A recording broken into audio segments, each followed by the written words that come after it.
তো ডিমে তা দিচ্ছি। আমার না অনেক ফুচকা খেতে ইচ্ছে করছে। তুমি কি আমাকে একটু ফুচকা এনে দেবে গো?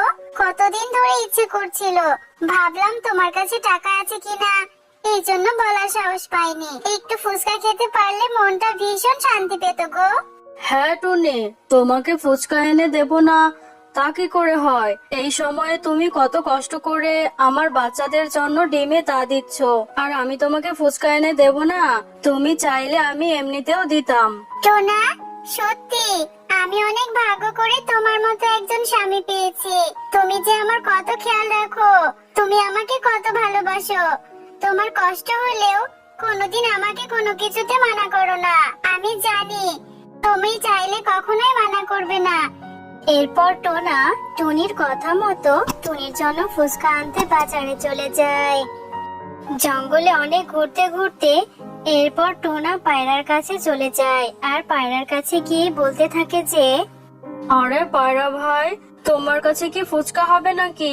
আমার টুনি যে ফুচকা খেতে চেয়েছে, আমার যে দুটো ছানা হবে। টুনি আমার ছানাদের ডিমে তা দিচ্ছে, আর টুনি চেয়েছে ফুচকা খাবে।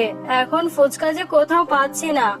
টোনা, আমার কাছে তো ফুচকা নেই, আমি তো চা বিক্রি করি। তোমার যদি চা লাগে টুনির জন্য চা নিয়ে যাও। আর ফুচকা পাশের বনের ঈগল মামা বিক্রি করে, তুমি ঈগল মামার কাছে অনেক ফুচকা পাবে, সেখানে চলে যাও। ঈগল মামা, অনেক খোঁজাখুঁজি করে আপনার দোকানের সন্ধান পেলাম। আমাকে তাড়াতাড়ি করে এক প্লেট ফুচকা দিন। ওদিকে টুনি যে আমার জন্য অপেক্ষা করছে। সারাদিন ফুচকা খোঁজার পরে শরীরটাও বেশ ক্লান্ত লাগছে। ফুচকা নিয়ে তাড়াতাড়ি বাড়িতে যেতে হবে। এরপর টোনা ঈগলের থেকে ফুচকা নিয়ে চলে যায়। সারাদিন টুনির জন্য ফুচকা খুঁজতে খুঁজতে শরীরটা বেশ ক্লান্ত লাগছে, আর পা চলছে না। যাই একটু জিরিয়ে নি। ফুচকার প্লেটটা এখানে রেখে এই গাছের নিচে একটু জিরিয়ে তারপরে যাব। এরপর টোনা গাছের নিচে বিশ্রাম করতে যেয়ে ঘুমিয়ে পড়ে, আর টোনার গায়ের উপরে গাছ থেকে অনেক বড় একটা ডাল পড়ে যায়। আর বড় ডালটা পড়াতে টোনার সাথে সাথে মৃত্যু হয়। আর এই ঘটনা পাশে থাকা গাছের ডালে বসে টিয়া দেখতে থাকে। আহারে, টোনা দেখি মরে গেছে। টোনার উপরে কত বড় একটা গাছের ডাল পড়ে টোনা মারা গেল। আমি তাড়াতাড়ি যাই, টুনিকে খবরটা দিয়ে আসি। এরপর টিয়া সেখান থেকে উড়ে চলে যায় টুনির কাছে খবর দেওয়ার জন্য। টুনি বোন, তোমার টোনা যে মারা গেছে। টোনা তোমার জন্য ফুচকা আনতে গিয়েছিল। ফুচকা আনার সময় ফুচকার প্লেটটা সে পাশেই রেখে গাছের নিচে বিশ্রাম করছিল। আর তখনই তার গায়ের উপরে একটা বড় ডাল ভেঙে পড়ে সাথে সাথে সেখানে মারা যায়। হায় হায় হায় রে, তুমি এটা কি বলছো টিয়া? আমি ইচ্ছে করে আমার টোনাকে মেরে ফেললাম। আমি কেন আমার টোনাকে ফুচকা আনতে পাঠালাম? আমি একটা রাক্ষসী। আমি ফুচকা খেতে চেয়ে নিজের স্বামীকে খেয়ে ফেললাম। আমার টোনা যে আর কোনোদিন আমার কাছে ফিরে আসবে না। আমি কেন ফুচকা খাইতে চাইলাম? টোনা, তুমি আমাকে ছেড়ে এভাবে চলে যেতে পারো না। তোমার যে বড় শখ ছিল তুমি সন্তানের বাবা হবে। তোমার সন্তানরা তোমাকে কি করে বাবা ডাকবে?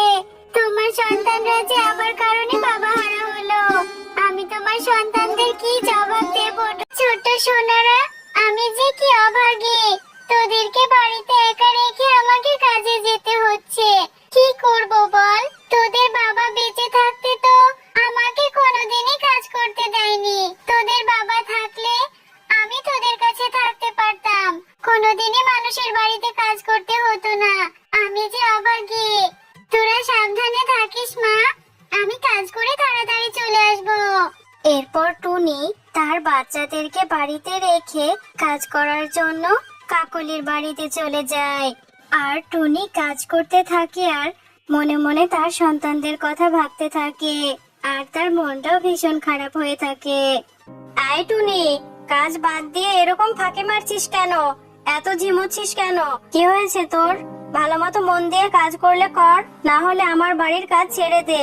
আমার তোর মতো কাজের লোকের দরকার নেই। আর এরকম ঝিমুচ্ছিস কেন? তাড়াতাড়ি কাজগুলো কর। বাকি কাজগুলো কে করবে? আসলে কাকলি দিদি, আমার বাড়িতে না ছোট ছোট দুটো বাচ্চা রেখে এসেছে। ওদের জন্য আমার খুবই দুশ্চিন্তা হয়। আমি ভাবছিলাম যদি আমার সাথে সাথে ওদেরকে নিয়ে আসতে পারতাম তাহলে আমি নিশ্চিন্তে কাজ করতে পারতাম।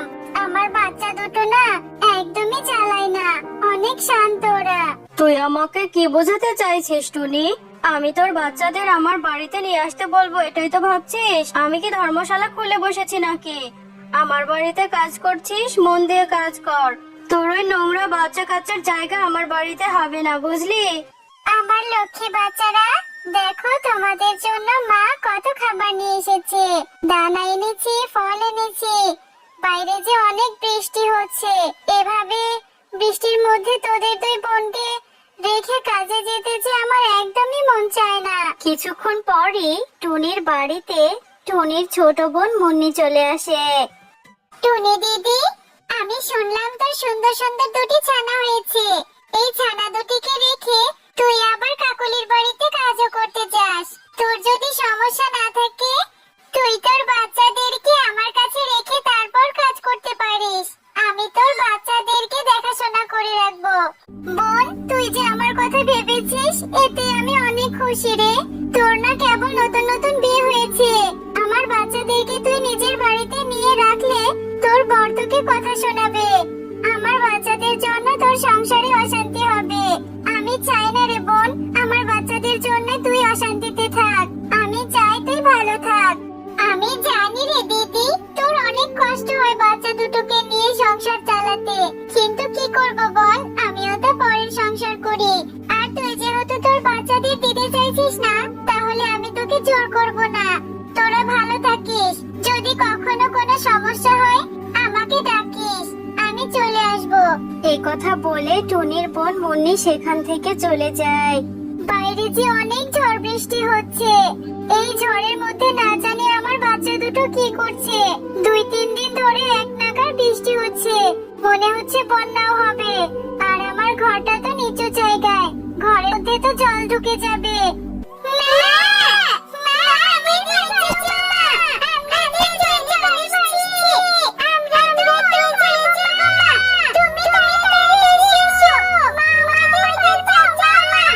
এভাবে বন্যার পানি বাড়তে বাড়তে টুনির সেই ঘরটি টুনির বাচ্চাগুলোকে সহ ভাসতে ভাসতে চলে যায়। এই কি, আমার বাচ্চা দুটো কোথায় গেল? এখানেই তো আমার ঘর ছিল, আমার ঘরটা জলে ভাসিয়ে নিয়ে চলে গেছে। হায় আল্লাহ, আমি এখন কোথায় খুঁজবো আমার বাচ্চাদের? এরপর টুনি তার বাচ্চাদের সারা জঙ্গল জুড়ে খুঁজতে থাকে।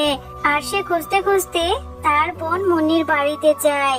আর সে তার বোনের বাড়িতে গিয়ে দেখে তার বাচ্চারা মুন্নির বাড়িতে আছে। দিদি, তুই এসেছিস? আমি তোর কাছে যেতে চাইছিলাম।